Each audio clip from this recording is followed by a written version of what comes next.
अस्सलाम वालेकुम dear students. आज हमारा फर्स्ट ईयर का 8th लेक्चर है बेटा, और आज का हमारा जो टॉपिक है वो है टार। टार के बारे में बेटा आप प्रीवियस क्लास मींस 9th में भी कुछ पढ़ चुके हैं। आज थोड़ा सा उससे ये एक्सप्लेन है, ठीक है बेटा। आपको पता है कि किसी जिस्म में घूमने की फोर्स की वजह से किसी जिस्म के घूमने की इस्तेदाद को, ताकत को टार कहते हैं, ठीक है बेटा। यहाँ मैंने डेफिनेशन उसकी लिखी है कि turning effect of a force is called torque. किसी जिस्म के घूमने की इस्तेदाद को हम टार्क कहते हैं, या ऐसी फिजिकल क्वांटिटी जो एंगुलर एक्सेलरेशन प्रोड्यूस करे, यानी एक एक्सिस ऑफ रोटेशन पे किसी बॉडी को घुमा दे, एंगुलर एक्सेलरेशन प्रोड्यूस करे तो वो भी टार्क कहलाती है। दोबारा सुने, किसी जिस्म में घूमने के असर को, फोर्स की वजह से किसी जिस्म के घूमने के इफेक्ट को टार्क कहते हैं। Rotational effect of a body is called torque. दूसरी डेफिनेशन क्या बता रहा हूँ, physical quantity which produces angular acceleration, यानी खास एंगल पे घूमना किसी एक्सिस ऑफ रोटेशन के इर्द गिर्द, वो भी आपका टार्क कहलाता है, ठीक है बेटा। अब रोजमर्रा जिंदगी में हम देखते हैं कि स्पैनर की मदद से हम किसी नट को टाइट करते हैं या खोलते हैं, या गाड़ी को टायर खोलते हैं या बंद करते हैं। इसी तरह शीशा की जो मूवमेंट है वो भी रोटेशनल इफेक्ट की वजह से होती है। इसी तरह हैंड पंप जो है, opening and closing of door जो है घरों की, ये भी क्या है, टार्क की एक एग्जांपल है, ठीक है। साइकिल की जो पैडलिंग है ये भी रोटेशनल इफेक्ट्स होता है, फोर्स लगाते हैं पैडल पे, एज ए रिजल्ट जो है वो साइकिल जो है आगे की तरफ रोटेट करता है, ठीक है बेटा।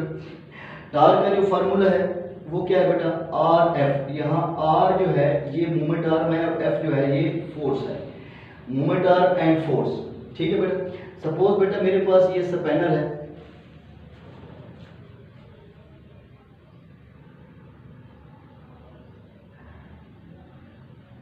ठीक है। अगर मैंने यहाँ पे कोई नट इसके अंदर खोलना है तो मैं यहाँ फोर्स लगाऊंगा।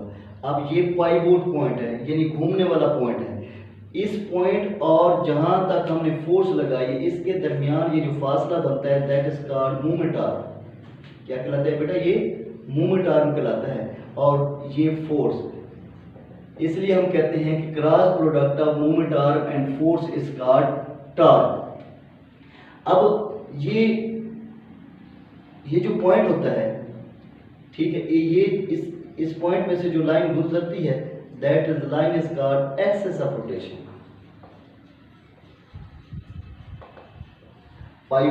पाइवोट पॉइंट से गुजरने वाली लाइन, ठीक है, या वो पॉइंट जहां पे किसी बॉडी ने घूमना है, घूमने के पॉइंट से गुजरने वाली लाइन को हम कहते हैं ये एक्सिस ऑफ रोटेशन है।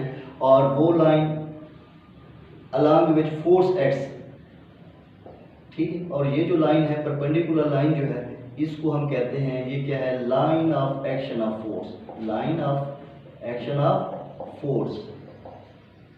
दोबारा देखें, ये मेरे पास एक स्पैनर था, ये एक पॉइंट है जहां से हम इस पे, यहाँ नट है जहां से इसको हमने स्पैनर की मदद से घुमाना है, यहाँ से लेकर यहाँ तक जो दरमियानी फासला बनता है, इसको हम मूवमेंट आर्म कहते हैं। और वो लाइन जिस लाइन पे फोर्स लगाई जाती है इस नट को खोलने के लिए या बंद करने के लिए, उस फोर्स की लाइन को line of action of force कहते हैं। और इस पाइवोट या घूमने वाले पॉइंट से जो लाइन गुजरती है, that is called axis of rotation, ठीक है बेटा। तो इसलिए मैंने कहा कि टार्क को हम टार्क एक साइन है, इससे रिप्रेजेंट करते हैं, आर एफ मूवमेंट आर्म और फोर्स। फिर मैंने इन सब की line of action of force को डायग्राम के जरिए दिखाया, फिर इनको मैंने डिफाइन भी कर दिया। The line along which force acts is called line of action of force. ये कुछ टर्म्स हैं जो टार्क से रिलेटेड हैं, टॉपिक के अंदर इनको डिस्कस करना होता है, लिखना होता है।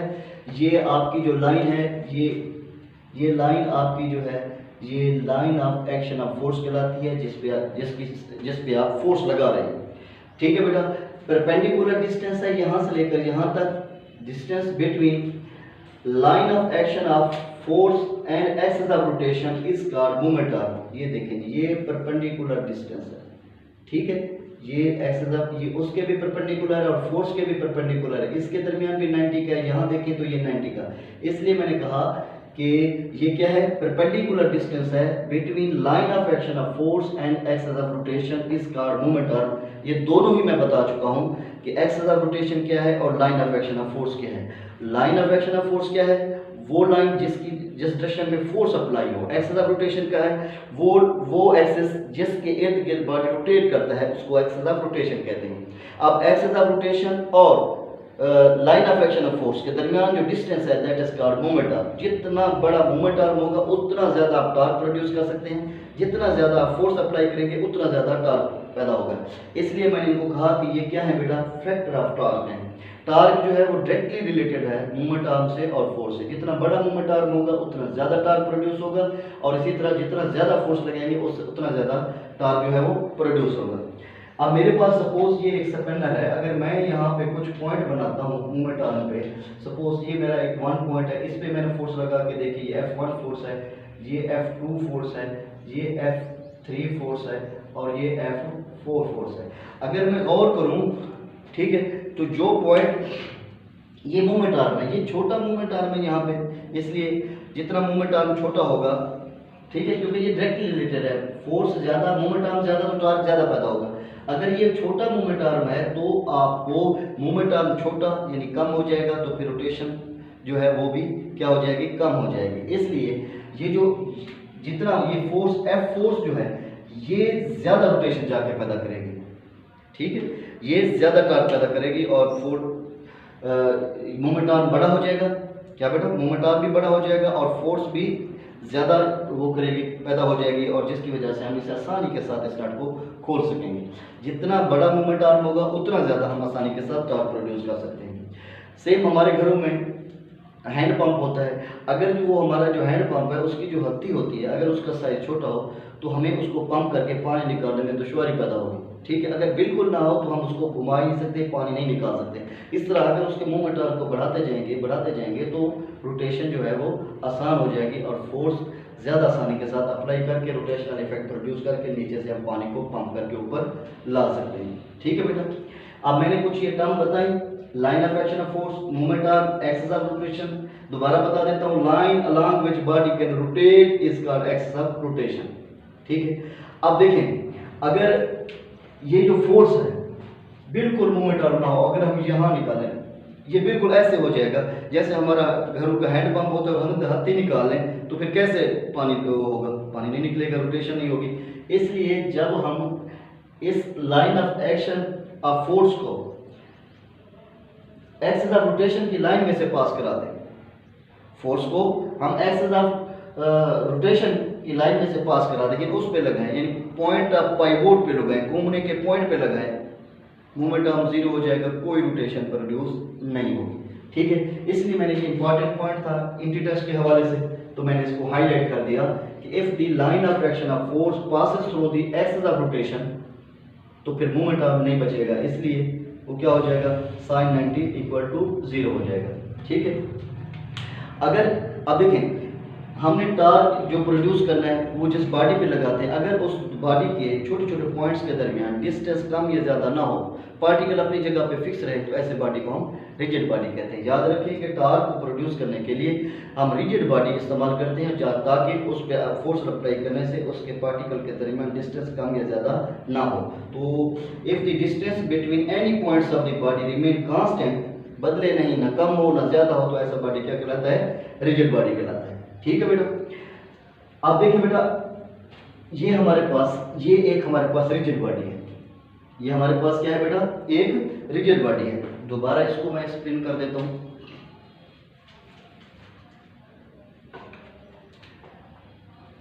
ये हमारे पास एक रिजिड बॉडी है, ये हमारा पाइवोट पॉइंट है, यहां से मैंने ये इस पॉइंट पे जाके रोटेशन इसको करानी है, ये मैंने एक फोर्स लगाई है इसके ऊपर, ठीक है बेटा। अब मैं इस फोर्स को इसके दो कंपोनेंट में तकसीम कर देता हूँ, ये इसका F sin थीटा हो जाएगा और ये इसका X कंपोनेंट cos थीटा हो जाएगा, ठीक। अब देखें, ये हमारे पास पोजीशन वेक्टर R है, ठीक है। अब ये फोर्स है। अब आप ये देखें कि पोजीशन वेक्टर R की इस डायरेक्शन में जहां F cos थीटा है, इस कंपोनेंट की साइड पे कोई रोटेशन नहीं है, लिहाजा एफ cos थीटा जो है ये टार्क प्रोड्यूस होने में इसका रोल नहीं है। इसका मतलब है कि टार्क जो है वो इस डायरेक्शन में प्रोड्यूस होगा या इस डायरेक्शन में, तो फोर्स का जो ये कंपोनेंट एफ साइन थीटा है ये इन्वॉल्व होगा रोटेशन। ठीक है, तो हम क्या करेंगे कि अब देखें ये आपको पता है कि टार्क इक्वल होता है आर एफ के। यहाँ आपने क्या लिखना है कि कौन सा, अब एफ का कौन सा कंपोनेंट इन्वॉल्व है, एफ साइन थीटा इन्वॉल्व है, तो ये आर हो जाएगा। ये इसको मिला के लिखेंगे तो आर एफ साइन थीटा, ये हमारे पास इक्वेशन आ गई। अब देखिए अगर इसी तरह हमारे पास दो ये पोजीशन वेक्टर था, अगर इसको हम देखें तो इसका कौन सा कंपोनेंट इन्वॉल्व है, यहाँ हमने इसका वाई कंपोनेंट ड्रा किया, प्रोजेक्शन ड्रा किया, ये इसका आर cos थीटा है। अब देखिए इस डायरेक्शन में कोई मूवमेंट नहीं है, इस डायरेक्शन में कोई मूवमेंट नहीं है, तो इसलिए पोजीशन वेक्टर का ये जो x कंपोनेंट है ये भी मोशन में इन्वॉल्व नहीं होगा, ये टार्क की रोटेशन में ये इन्वॉल्व नहीं होगा। जस्ट पोजीशन वेक्टर के लिए भी उसका जो परपेंडिकुलर कंपोनेंट है r sin थीटा वो इन्वॉल्व होगा। इसलिए यहाँ मैंने लिखा कि ये r sin थीटा और इक्वल टू है, इनको मिला के लिखें तो r f sin थीटा। ये इक्वेशन 1 और ये इक्वेशन 2, लेफ्ट हैंड साइड को कंपेयर करें तो राइट हैंड साइड एक ऐसी है, लिहाजा r f sin थीटा हमारे पास एक फार्मूला आ जाएगा। आगे हमारे पास फार्मूला आ गया r f। अब टार्क का यूनिट क्या होगा, मोमेंट ऑफ लेंथ है, उसका क्या हो जाएगा मीटर। फोर्स क्या है, फोर्स का यूनिट क्या होता है न्यूटन। न्यूटन मीटर जो है वो टार्क का क्या है बेटा, यूनिट। टार्क एक वेक्टर क्वांटिटी है, ठीक है। इसकी डायरेक्शन हम डिटरमाइन कर सकते हैं with the help of right hand rule. ये अभी आपके बताता हूँ। टार्क क्या है बेटा, एक वेक्टर क्वांटिटी है। टार्क दो तरह का होता है, पॉजिटिव टार्क और नेगेटिव टार्क। अभी ये आपके राइट हैंड रूल से ही आपको डिस्कस करके बताता हूँ, ठीक है बेटा। अब देखिए बेटा, मैंने आपको बात समझानी है, वो ये भी कंसेप्चुअल है, आपकी बात समझनी है कि टार्क जो है वो एक्चुअली काउंटर पार्ट होता है फोर्स का, जब वो फोर्स की वजह से कोई बॉडी रोटेशनल मोशन होती है। क्या मतलब, आप देखिए normal force linear acceleration produce करती है, ठीक है, जबकि टार्क, मैं क्या कह रहा हूँ, टार्क जो है वो काउंटर पार्ट है फोर्स का। फोर्स अगर लीनियर एक्सेलरेशन प्रोड्यूस करती है तो टार्क जो है वो एंगुलर एक्सेलरेशन प्रोड्यूस करता है, क्योंकि ये जिस्म को घुमाता है, ये उसका काउंटर पार्ट हो गया, ठीक है। अगर बॉडी रेस्ट में होगा, ठीक है, अगर बॉडी रेस्ट में होगा या यूनिफॉर्म वेलोसिटी से लीनियर पे मूव कर रहा होगा तो हम कहते थे कि फोर्स नहीं होगी, ठीक है। तो इसका अब इसी तरीके से जब बॉडी रेस्ट में होगा तो मूवमेंट में एंगुलर वेलोसिटी होगा तो उस वक्त टार्क क्या हो जाएगा, जीरो हो जाएगा, ठीक है बेटा। ये बात आपने ध्यान में रखनी है। हमारे पास अब हम देखते हैं टार्क की डायमेंशन क्या है। टार्क का यूनिट जो है वो न्यूटन मीटर है, ठीक है। F equal to M A, ये kilogram metre per second square. Kilogram के लिए हम m साइन इस्तेमाल करते हैं, मीटर के लिए लेंथ और टाइम के लिए t, ये t-2 ये फोर्स का हो जाएगा। और इसी तरीके मीटर पहले खड़ा है, जब हम टार्क में लिखेंगे तो ये फोर्स का यूनिट आ जाएगा।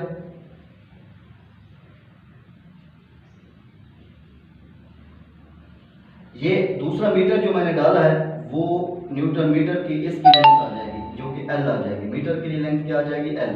अब ये क्या हो जाएगा, मीटर सिंगल हो जाएगा, L2 हो जाएगा और t-2 हो जाएगा। यूं ये जो है ये डायमेंशन हो जाएगी किसकी, टार्क की। टार्क की डायमेंशन क्या होगी बेटा, मास के लिए सिंगल मास m से और लेंथ 1 मीटर यहाँ से, ठीक है, फोर्स से निकाला हमने, और 1 मीटर पहले दिया होता मीटर स्क्वायर। मीटर लेंथ के लिए L2 हो जाएगा और टाइम-2 ऑलरेडी इसके अंदर था सेकंड स्क्वायर, तो उसके लिए t-2 हो जाएगा। तो ये डायमेंशन है टार्क की mL2 - t स्क्वायर, ठीक है बेटा। अब मैंने आपको बताया कि मैंने कहा कि डायरेक्शन ऑफ टार्क किस तरह प्रोड्यूस करते वो फाइंड करते हैं। डायरेक्शन ऑफ टार्क को हम राइट हैंड रूल से फाइंड करते हैं। अगर उंगलियों की रोटेशन एंटी क्लॉकवाइज होगी, एंटी क्लॉकवाइज होगी तो रोटेशन ऑफ अ टार्क इस थंब ऊपर की तरफ होगा तो ये क्या होगा, पॉजिटिव टार्क होगा। अगर उंगलियों की रोटेशन क्लॉकवाइज होगी 12 1 2 3, टार्क डाउनवर्ड होगा तो ये किसको शो करेगा, नेगेटिव टार्क को शो करेगा। Direction of torque can be determined with the help of right hand rule. Right hand rule क्या है भाई, राइट हैंड रूल में कोई आप एक वो लें, बॉडी लें। अब देखें उंगलियों की जो रोटेशन है, ठीक है, ये अगर क्लॉकवाइज होगी, ठीक है, तो थंब जो है वो डाउनवर्ड होगा, ये नेगेटिव टार्क को शो करेगा। अगर उंगलियों की रोटेशन एंटी क्लॉकवाइज होगी, थंब अपवर्ड होगा तो ये किसको शो करेगा, पॉजिटिव टार्क को शो करेगा। ठीक है बेटा। अब हमारी रोजमर्रा जिंदगी में टार्क की इंपॉर्टेंस क्या है? हम दरवाजे खोलने बंद करने के लिए, ठीक है, टार्क का इस्तेमाल करते हैं। हैंड पंप का मैंने बताया, गाड़ियों का टायर खोलना बंद करना, छोटे बड़े नट को खोलना बंद करना, ठीक है, वो भी स्पैनर की मदद से। बड़े छोटे स्पैनर मार्केट में अवेलेबल होते हैं, ठीक है।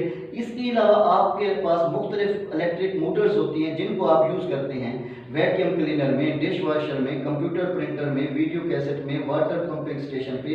वहाँ पे ये motor turning effect of torque की वजह से काम करती है, कि उसके असूल के ऊपर काम करती है। तो इस वजह से इसका इस्तेमाल इन चीज़ों में आम है, जो कि हमारी रोज़मर्रा ज़िंदगी में हम इसको इस्तेमाल करके देख सकते हैं, ठीक है। अब प्रिंसिपल ऑफ टार्क होता है, टार्क एक असूल है। प्रिंसिपल ऑफ टार्क क्या है बेटा?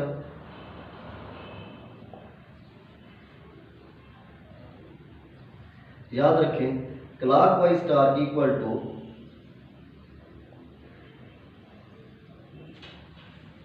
एंटी क्लॉकवाइज टार्क, ठीक, that is known as principle of torque, ठीक है बेटा। दोबारा आप देखें, किसी जिस्म के घूमने की इस्तिताअत को टार्क कहते हैं, या ऐसी फिजिकल क्वांटिटी जो एक्सिस ऑफ रोटेशन पे में एंगुलर एक्सेलरेशन प्रोड्यूस करे उसको भी हम टार्क कहते हैं। टार्क को हम आर एफ से, आर मूवमेंट आर्म है, फोर्स जो है वो एफ जो है वो फोर्स को शो करता है, मूवमेंट आर्म और फोर्स। टार्क से रिलेटेड जो टर्म्स हैं टॉपिक के अंदर डिस्कस की जाती हैं, डेफिनेशन भी अलग से आती हैं। एक मैंने कहा line of action of force, वो line along which force acts, ये लाइन, इस लाइन को line of action of force कहते हैं। और इस घूमने वाले पॉइंट पे जो लाइन पास होती है वो क्या होती है? एक्सिस ऑफ रोटेशन कहलाती है। ये फोर्स की लाइन को line of action of force और line along which body can rotate, इस पॉइंट के ऊपर बॉडी यूं लेफ्ट राइट घूमता है तो इसको line of action axis of rotation कहते हैं। अब इस पॉइंट और line of action of force के दरमियान परपेंडिकुलर डिस्टेंस जो होता है वो आपका मूवमेंट आर्म कहलाता है। मैंने कहा कि अगर आप इस फोर्स को यहाँ लगाएंगे तो ये एक्सिस ऑफ रोटेशन में से पास हो जाएगी, ठीक है, मूवमेंट आर्म नहीं बचेगा, तो इसलिए टार्क जीरो हो जाएगा, आप घुमा नहीं सकते बॉडी को। अगर जिस्म के दो पार्टिकल के दरमियान में या दो पॉइंट्स के दरमियान में फोर्स लगाने से फासले में कमी बेशी ना हो तो फिर वो बॉडी क्या कहलाता है? रिजिड बॉडी कहलाता है, ठीक है बेटा। यहाँ से फिर हमने एक्सप्लेन किया था कि ये हमारे पास एक आर एक पोजीशन वेक्टर है, यहाँ पे बॉडी मौजूद था, उसको हमने घुमाना था, तो इस लाइन पे हमने फोर्स लगाई, ठीक है। फिर फोर्स के कंपोनेंट हमने बनाए F sine theta perpendicular component और हॉरिजॉन्टल कंपोनेंट। इस डायरेक्शन में कोई काम नहीं होता था, इसलिए हमने कहा कि एफ कॉस थीटा जो है ये इन्वॉल्व नहीं है टार्क के प्रोड्यूस होने में, सिर्फ वर्टिकल कम एफ साइन थीटा जो है इन्वॉल्व है, इसलिए मैंने एफ साइन थीटा आर लिखा। फिर मैंने पोजीशन वेक्टर के कंपोनेंट बनाए, इसका सामने वाला एक्स कंपोनेंट ये भी इन्वॉल्व नहीं है, आर साइन थीटा इन्वॉल्व है, तो ये इक्वेशन बन जाएगी। दोनों की लेफ्ट राइट साइड बराबर है तो ये हमारे पास फार्मूला आ जाएगा, torque equal to R F newton metre, ठीक है बेटा। ये जो आर एफ साइन थीटा है ये मैग्नीट्यूड को बताता है और एन जो है वो डायरेक्शन को बताता है, ठीक है, कि ये टार्क की मिकदार है, एन और टार्क पॉजिटिव है या नेगेटिव। मैंने कहा कि डायरेक्शन ऑफ टार्क को हम फाइंड कर सकते हैं with help of right hand rule, ये मैंने क्लॉकवाइज और पॉजिटिव क्लॉकवाइज आपको बताया, ठीक है बेटा। इसके बाद मैंने एक और इम्पोर्टेंट आपको पॉइंट बताया, क्योंकि फोर्स जो टार्क है वो फोर्स का काउंटर पार्ट है, मतलब फोर्स अगर लीनियर एक्सेलरेशन प्रोड्यूस करती है तो टार्क एंगुलर एक्सेलरेशन प्रोड्यूस करता है, ठीक है। जब बॉडी रेस्ट में हो या यूनिफॉर्म वेलोसिटी से मूव कर रहा हो तो हम कहते हैं कि बॉडी के अंदर कोई टार्क नहीं है, ठीक है। टार्क का फार्मूला न्यूटन मीटर था, इसकी डायमेंशन मालूम करनी है, फोर्स का जो यूनिट है वो किलोग्राम मीटर पर सेकेंड स्क्वायर बनता है, उसको मेंशन किया मैं, यूं आप इसको लिख सकते हैं, फोर्स का किलोग्राम मीटर पर सेकेंड स्क्वायर और 1 मीटर था, इनको हमने लिखना है, मास के लिए m साइन करते हैं, मीटर 2 दफ़ा है तो ये L2 हो जाएगा, लेंथ हो जाएगा t-2 हो जाएगा, ये डायमेंशन है किसकी बेटा? टार्क की, ठीक है। इसके बाद ये right hand rule is used to find the direction of a torque. अगर उंगलियों की rotation anti clockwise, thumb upward which shows positive torque, उंगली की rotation clockwise, thumb downward which means negative torque. फिर मैंने यहाँ इंपॉर्टेंस लिखी टार्क की कि डोर क्लोज करने हो बंद करने हो तो हम टार्क का इस्तेमाल करते हैं। ठीक है। आल टाइप ऑफ अ नट उसको लूज करना है या टाइट करना है, बड़े छोटे कुछ भी, तो फिर उसके लिए भी आप स्पैनर मार्केट में अवेलेबल हैं। और मैंने कहा कि इलेक्ट्रिक ऑपरेशंस, इलेक्ट्रिक मोटर में वो भी turning effect of torque produce होता है, और इसको हम मोटर को यूज़ करते हैं वैक्यूम क्लीनर में, डिश वॉशर में, कंप्यूटर प्रिंटर में, वीडियो कैसेट में, वाटर पंपिंग स्टेशन पे। तो ये भी टॉर्क की प्रैक्टिकल एग्जांपल है। ठीक है बेटा, इसको तैयार करना है, बहुत अहम टॉपिक है सब्जेक्ट के पॉइंट ऑफ व्यू से। थैंक यू बेटा, अल्लाह हाफिज़।